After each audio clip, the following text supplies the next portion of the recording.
gameplay, and we're joined by a very special guest. Okay, so we go straight into the Assassin's Creed Valhalla gameplay. 30 minutes, they said, which is awesome. On Assassin's Creed Valhalla.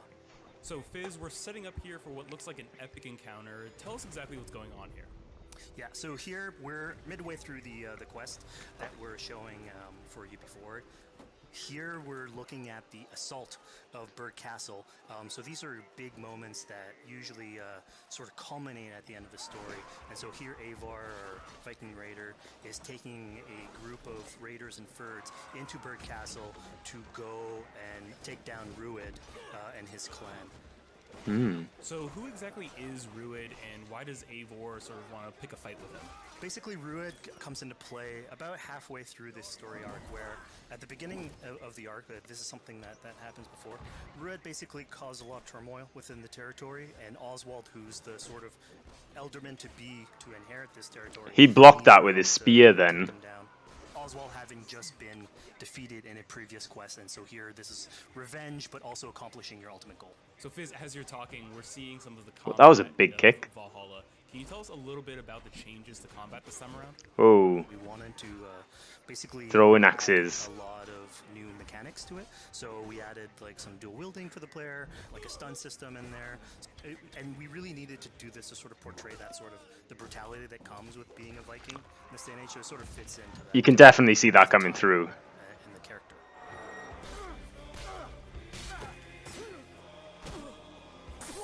Ouch. Oswald, he lives. Oswald lives! Shut your ass, twig spine! Here, Eivor has taken her entire army through the assault, and finally, it's revealed that our Elderman, our ally, Oswald, is still alive, and Rued has him captive. So this is what it comes to, Wolfkist? Two Danes fighting over a filthy Saxon whoreson? If this swine is your prize, come and get him! So now that we've seen that Oswald is alive, we have Rued within our sights. What's the next step here? So the next move for Eivor is to finally face off against Rued. She has her allies, they can take care of the rest of the army. Now it's time to go one-on-one against Rued in one of our boss battles. A lot like the mercenary system where they have an animal. Very, very similar. And it's worth pointing out actually that here what we're showing is the player going and facing off against Rued aggressively, but we tend to always have to support a 360-degree approach in these things. So the player could have approached this a little bit more stealthily and gotten at least like a good critical hit on Rued or his wolf, and so you can play this a little bit more strategically if that's your playstyle. That's cool. So we're not only fighting Rued here, but also his pet wolf, right? Here, one of my preferred strategies is to eliminate the wolf first, just focus fire on Yeah, him. me too. It's one opponent out of the combat. Now, Rued will have extra abilities that come into play if you do eliminate his wolf. Oh, well, that's not good.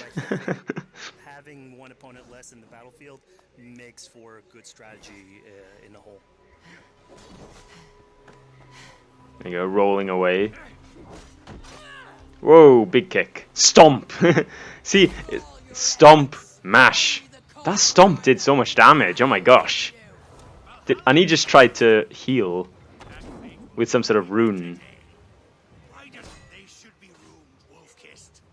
Made thralls, not treated as equals. We are better than this. Thralls, bracket slaves, in case you didn't know.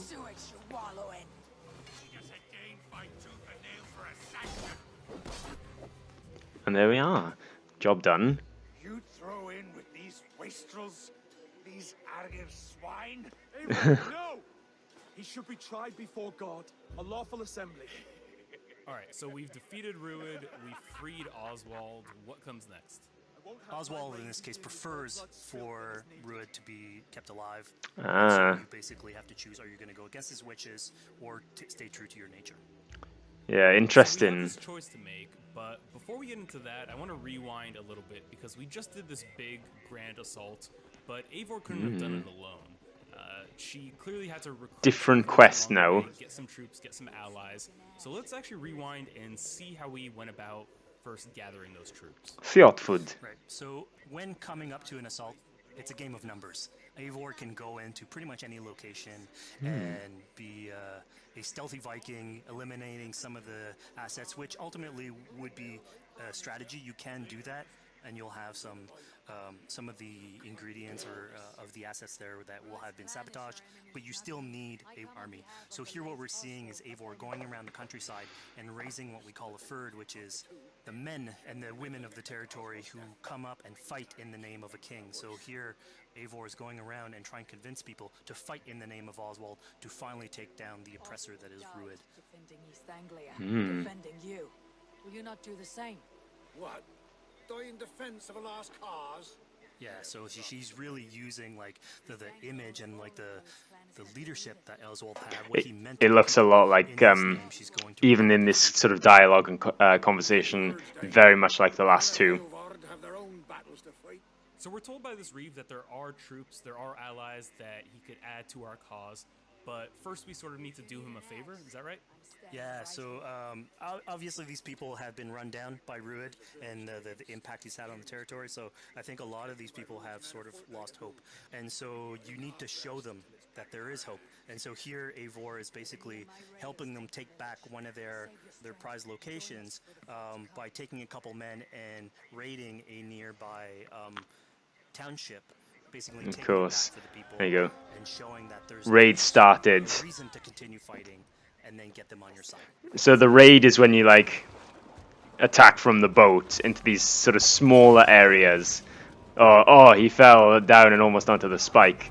But the assault is when you do that massive battle, which looks like a little bit like Odyssey's battles, but sort of it looks more like has more depth, like using the battering ram to get into places and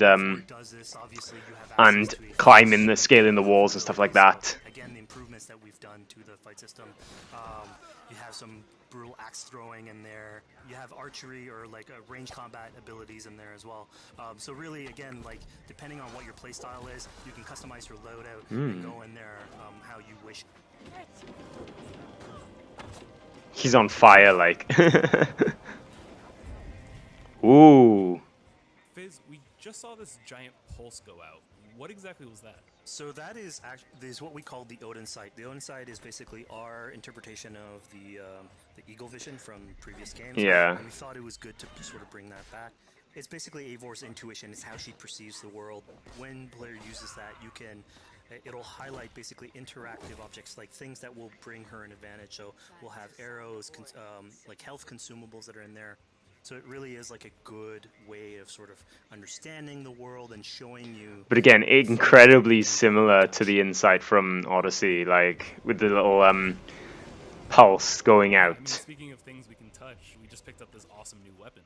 It's something we wanted to play with on Assassin's Creed Valhalla, where Ooh. you have fewer weapons in the game, but you can invest in them more, so they become your weapon.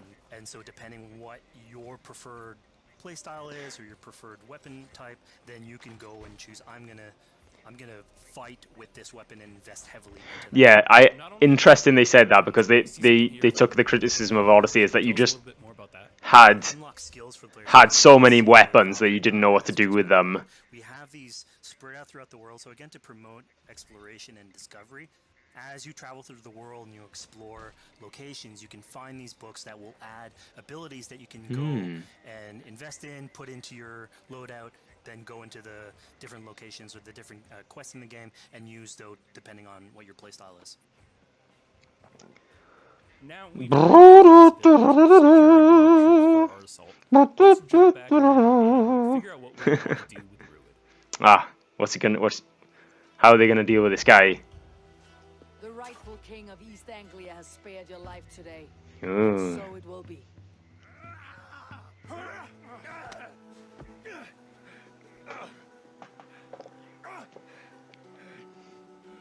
I wonder if we get to see the trial later on in the game. Eivor decided to let him live. Rued is really angry about that. Being a Norse Viking, being put to the death in battle is your road to Valhalla. So he was basically denied access to Valhalla. That is true. obviously all of these decisions come into play later on in the game, so we have very difficult decisions for the player to make. We didn't want to have easy decisions. Yeah, Yeah, interesting when I was because playing, I decided to listen to Oswald and spare Rued's life. Hmm. But what exactly is the relationship like between Eivor and Oswald? So the relationship between Eivor and Oswald is an alliance. It's basically Eivor is surrounded by territories that initially getting into England are hostile towards her, and obviously if you want to set up a new settlement, you want to make sure that your neighbor is friendly. So here in East Anglia, Oswald is the man for the job. Oswald's the man. Putting him into a position of power would help her sort of secure her territory. So earlier on to the territory, Eivor comes in here, meets Oswald. The problems he had with Rued are sort of put to light, and going through the arc, you basically help him deal with Rued and aligning basically Danes with Saxons in one territory. Now, I was going to say about, Okay, so we've I completed think the that assault. We've gotten our hands dirty with some the combat. decisions you made in Odyssey were maybe This not so open big of version a East Anglia. So before a we decision, head so it'll off be to interesting to see Oswald's how wedding, much of let's an say impact these have. have some fun and see what we can get into in the open world. Northwick. Sounds great. So we see a cat here with a spectacle above it, and you best Oh, believe no. if you let me talk to a cat, I'm gonna talk to a cat. It's gotta Yeah, be. these are some of our some of my favorite moments actually in the game, where we put out a whole bunch of events throughout the territory. They had And to it's show sort of the rewards about animal. exploration going around. It's a chance for us also to sort of showcase a different side of Eivor. A lot of the quests sort of deal more with like politics and warfare, and this shows a slightly more human nature to her. So it permits us to explore that character a little bit more. And so here, basically, like you're trying to help a kid with his cat, and ultimately get that cat to sort of join your crew as a cat raider. What? Just said cat raider way too casually. You're telling me I can What? have a Viking raider on my longship? That's exactly what. I'm doing. What? Oh my god, yes, I love it. Like, out of all of the things to show in your gameplay As reveal, you're riding around the What? rivers of England, you would see a cat basically walking around your longship, keeping your Viking raiders company. Speaking of Wow. we're seeing some of that gameplay here now. Can you talk a little bit about how that works and functions in Valhalla? Yeah, so starting out on this project, I think the Viking longship is one of the biggest images that we all have when we think about Vikings in our game. And so Vikings had this awesome design for a longship that had a very shallow hull, so it permitted them to go very far inland very quickly, and you could basically disembark Viking raiders like on pretty much any shore. We added that into the game where you can basically sail up to any location and then just decide to disembark with your guys and raid a location, loot all this treasure, get back in the ship, and then continue sailing down the river to your next opportunity. Seems like a little bit like the boat battles where you jump and raid the boat, but you jump on the land and raid the settlement. Will Valhalla have a similar version of that? Yeah, so this is something we actually wanted the crew of your ship to become like your home away from home.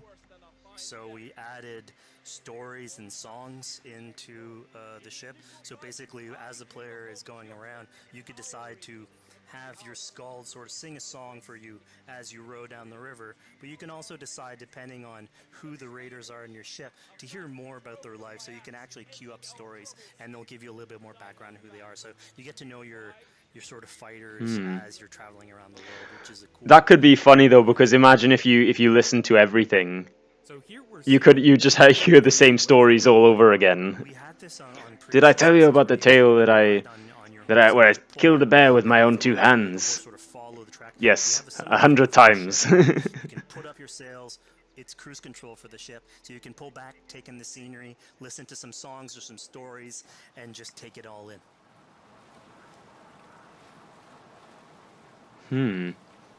So, speaking of Viking songs, we have an activity here that's Oh, singing, but kind of related, right? it's gonna be the rap battle they were telling us about. Called flighting, which was an activity that Norse people would partake in. They would like to have a battle of wits and sort of poetry where Yeah. would be thrown back and forth between each other. The idea was to try and have a good insult, but also to Anglo-Saxon man. rhythm and a good rhyme in there. So it's basically a precursor to rap battles. Big bet. Here's the silver. Now begin. To all those whom I speak, they say Eivor's a clod. time to think of a witty comeback. Speaking to fools and their knowledge is flawed. Well, How exactly do you go about being successful in one of these? The trick behind a good flight was to choose the right insult, identifying the right cadence, and then trying to find what rhymed the best. I'm known for my might. interesting. Interesting. So you literally do have to come up with the proper counter. Whispers all claim that you're terribly dense.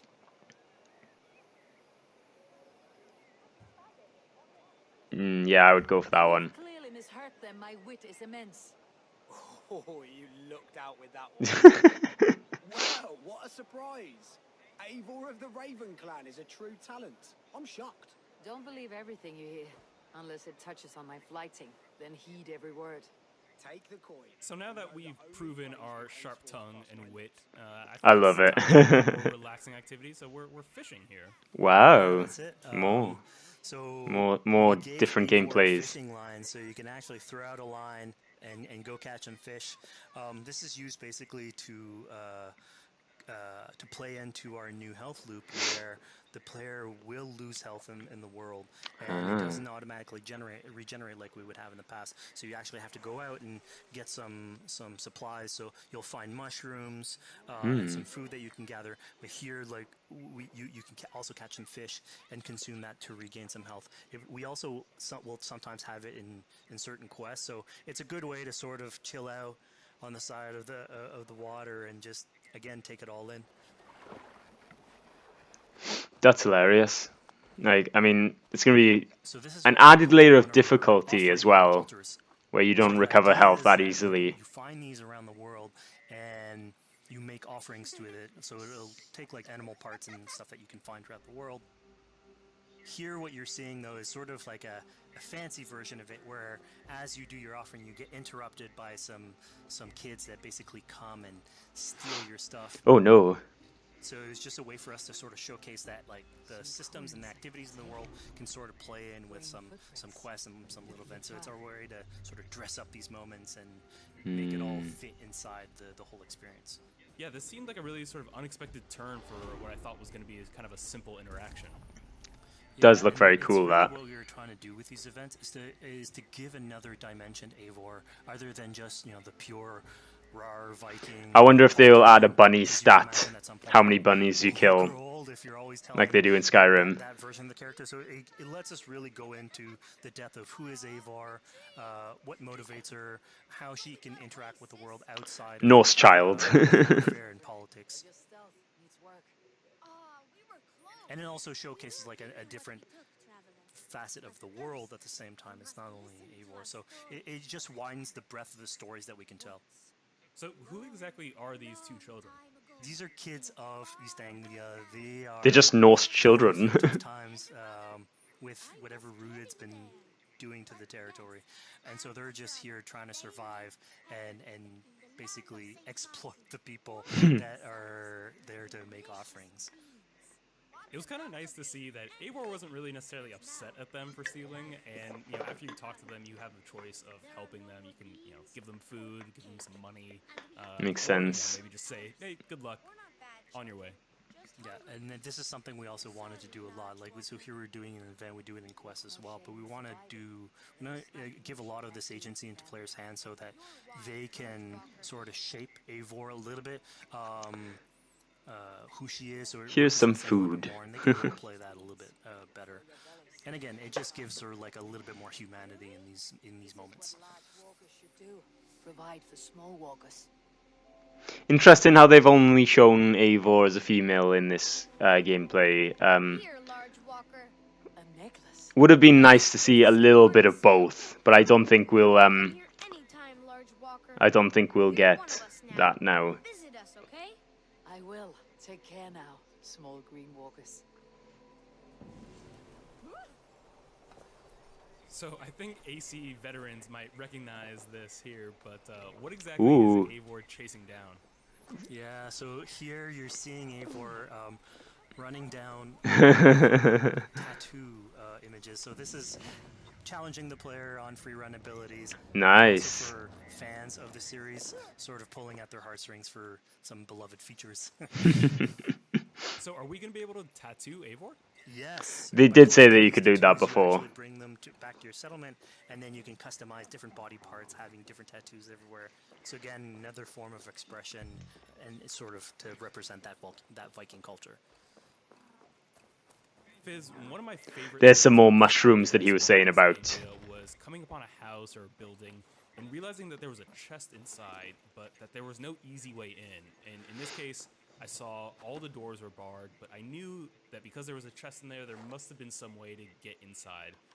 So I went around the back and, found a way in. Yeah, I'm glad you actually caught on to that. You're pointing at something that we wanted to work on a lot on Valhalla, where He just shot an arrow from the inside. to make you feel smarter. So we played a lot with puzzle solving, so making sure that every house that you find sort of appeals to you, like it draws your attention, and then when you want to come and explore it, That's it's not interesting. given to you. You still have to work for a little Like bit, how little they've challenge added a on your note, like an observation actual note, whereas skills, in Odyssey and logic, just Origins really it was finding just like a competitive text advantages. box. So we play a lot with The level aesthetics design, there are quest really design cool. to offer challenges to players, and you basically come out of it like with a better feeling for the exploration, but you also get to see more of a story behind any of these locations which we've crafted. So it gave us a little bit more time to sort of slow down the experience and tell a different version of a story. Ooh, is this is melee Eivor now, yeah? No? Yes. Oh. A poor victim of someone's fury. Oh no, it isn't. And speaking about exploration and just Oh, finding things out in the that- world, I was just wondering. Interesting how they like just go to a first person's perspective there. Altar. Yeah, so this is one of our bigger events that we have scattered in the world. So as Eivor explores, she can find altars like this, and by interacting with them, here it's a trap that's been set by this character named Regan. Now, there's a bigger story behind all this. There's multiple steps to it later on. So this is one of the moments. It permits us to go into a slightly more mystical realm and play with a boss fight that has more magical abilities, if we will. And Yeah. basically have this awesome boss fight in the middle of the swamps. And so here the abilities that you see Reagan using are a little bit on the mystical side of things. What's happening is Eivor at the beginning in that trap is poisoned, and so she starts sort of hallucinating, seeing the world in a sort of different light and filter. Interesting, they So said that you could that's do that what multiple lets us times. Go into the realm of the weird. Ha! Eivor, you fell for it again. The old poison, the mind hallucinogen trick. Looks cool though.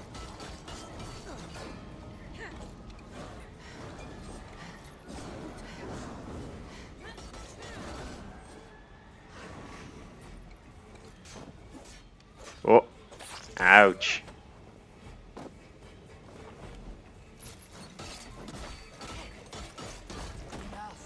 Totally just button bashed her at the end then. So we just saw here that Regan belongs to something called the Daughters of Lyria. Ah. That's correct. By finding the other daughters, you'll get a little bit more backstory on who they are, so we don't want to spoil that too much. But it creates like a sort of greater story that is not on the main path in any way, but it is still very rich and adds to the lore of this world and actually plays into history.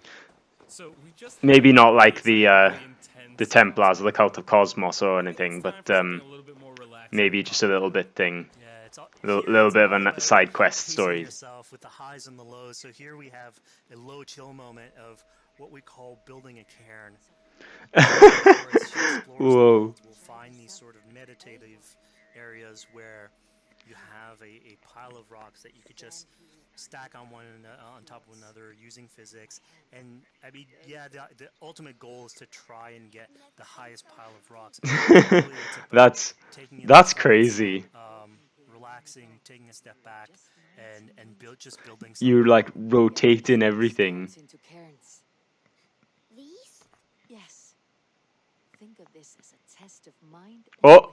wit. Stacking cairn stones high and wide into any shape you like. I mean, you can spend as much time as you want building these things, making them as high as you want, as weird as you want. I'm sure, like, a lot of these stuff will end up on the internet, like people comparing structures. Comparing The thing is that once you've built towers. it, and you decide to get out of it, it sort of stays there, and so that's yours, right? And until the moment where you come back and you want to build a new one, it's sort of cool that we were able to give that to players to express themselves. Express themselves by rock building. We've met some children, we've broken into a house, we've fought a boss, we've built a cairn. I think now it's finally time to go and head off to Oswald's wedding. Hey. Yeah, so this is the moment it's all been building up to. They always do a really good job of building environments. Like, he's trying to looks incredible. his Dane lady, and so as you go through the arc, that's sort of like the underlying thread. Really, it's about Rued creating turmoil in the territory and helping Oswald sort of get above that and show that he's a good leader. And so you finally, after going through all of that arc, finally get these two together, go through their wedding, and you're invited to attend the ceremony. And then all the activities and fun times that comes afterwards. Yeah, as much as we've seen the brutal side of England, it's nice to see the joyous side of it as well. Whee. Yeah, and it's something we really wanted to play on in Valhalla, where being a Viking is not only about being a raider or warrior. I mean, there's revelry, there's feasting, there's partying that goes in, like... Whoa, drinking. And so drinking comp, what? Show what a sort of Viking gathering is. And what's cool here Skull, is skull, it's skull. Norse culture with Saxon culture, sort of smashing those... Enjoy the festivities, look, as the mission. Yeah, I mean, what's a wedding without some drunk archery, right? Drunk archery? Yeah, so this is insane. Can happen in I love this. Event, right? Eivor, yeah, here you just get drunks and shoot some arrows. Barely a challenge. Steady all, and ready yourself for the wedding race. The king and his bride against all. My king. Oh no. So oh gosh. The decision I made to spare Rued came back to bite us. Yep, that's the decision you made, coming back. Very interesting. So, as we said before, all of your decisions have consequences, and this is a big one. I challenge you. Oh gosh. I accept. You're basically presented with the option to sort of step in for Oswald, fight the fight for him, or let him go and fight his own fight. Yeah, personally, I chose to fight myself because I thought Eivor is the type of person who likes to finish what she started. Plank by plank, and a dead king cannot keep his oaths. Let me finish this. Oswald, you gutless Arya swine! I'll slay the wolf-kissed, then hang you with your own tongue. How does this encounter with Rued differ from our previous fight with him? So at this point, you've eliminated his wolf, so it's just him. And so he's angry at this point, and so he will start using his big gun abilities, like, fairly early on. Stomp. So it's way more vicious, way faster. Saying that, he's like over half health gone. And so this is a fight to the... And yet if you choose to just kill him, like earlier on, he just will not appear here. So you kill him and he won't come back. But what's the consequence of that? Interesting. That'll be an interesting one to find out. And of course here, like, this is a decision you made to go and fight him, but there's multiple outcomes to this scenario. You could have let Oswald fight his own fight and prove basically his station as the rightful leader. If you had eliminated Rued, obviously this would not have happened. It would have been a slightly more joyous occasion. But ultimately, in all scenarios, you still have an alliance with Oswald. He's proven to be the right leader for this territory and to be a good ally for you. I promised you an alliance, and now you have it. And one day I will need you to make good on that alliance. So we're about to take off from the wedding, but Eivor decides it's a good idea to check up on her friend Finner. Yeah, so Finner is probably one of the more recurring characters in this arc. You get to meet him very early on. He's a very endearing character, sort of Makes sense. used to have a Viking life, sort of misses it, and going through all these adventures together is sort of like lights that fire back, and so he's willing to join you in your raiders. So he's one of many raiders that you'll encounter in the game, and you can sort of recruit, bring back home, and then have them sort of join you on your adventures on Longship. He can tell you these stories that we're telling you about. You get to know a little bit more about him. So again, it's a fun way to sort of discover more about these characters that you meet and bring them along for adventures. Together. Together. I'll gather my things. Well, folks, we've come to the end of our Assassin's Creed. There was quite a lot in that one. There was so much more in the post show.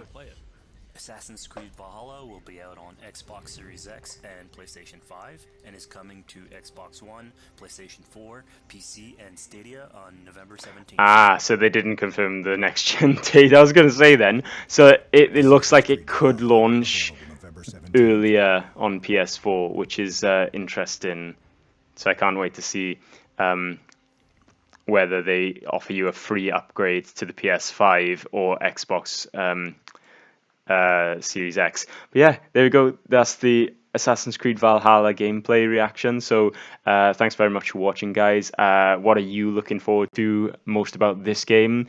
Are you going to get it on launch, or if it comes out later on the PS5, would you get it on that? Yeah. Are you excited to be like a Viking in Norway and in England? Because I am. If it is available at launch on the PS5, that'll be the one that I get. But if it does launch early, I might get it early, presuming you can get it for free, and I'll be doing that on our gaming channel. So yeah, once again, thanks very much for watching, and I'll see you next time. Bye.